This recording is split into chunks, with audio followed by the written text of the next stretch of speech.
Now, as I mentioned there, fly tipping, it gets under everyone's skin, doesn't it? Nobody likes this. Last year, it cost local councils in England more than £19 million to clear up more than 1.25 million incidents of fly tipping. I mean, that's just incredible, that, isn't it?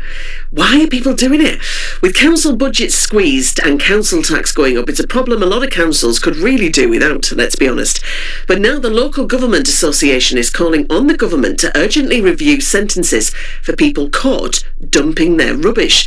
Our reporter Lee Jones has a bit more on this now. The Local Government Association represents councils in England and Wales. It says fly tippers who end up in court end up paying less in penalties than if they were to be fined by local authorities.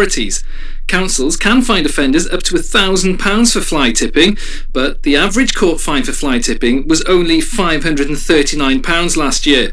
In one case, a person who failed to pay a £1,000 fine ended up paying just £80 when their case was taken to court.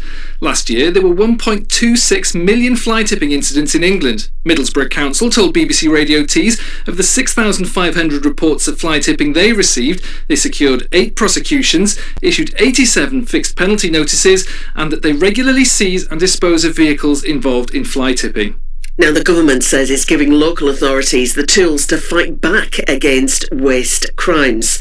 Well, joining us to discuss the problem in our local area is John Kabuye, who represents the Newport Ward for Labour on Middlesbrough Council. Morning to you. Morning, John. Morning. Thanks for coming in. When we talk about fly tipping, I mean, if I'm driving around the area, you'll often see different bits. But how big a problem is it? It is a big problem, and people see this in their back alleys.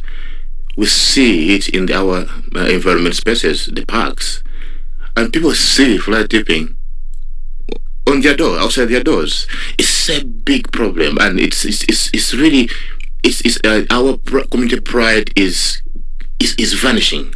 Our public health is becoming a problem, and the council is paying a lot of money to get rid of the fly tipping, the money which would have been used on our local community issues, like youth clubs, like looking after what we should be looking after. So it's a massive problem in Newport as well as Middlesbrough at large. I know there's only one pot of money, isn't there? And everybody wants a little bit out of it. So to have to spend it on something like this, which is just mindless vandalism, really, isn't it? You think, why are people doing it? Is it getting tough on offenders? Will that solve the problem, do you think? True.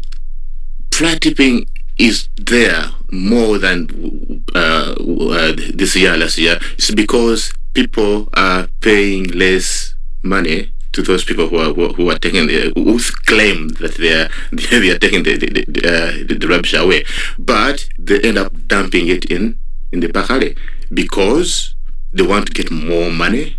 So, but if we get tougher on them and crush the cars, confiscate the cars, use the technology to make sure that we know who is licensed to take that rubbish away, then yes, I'm sure the numbers will come down.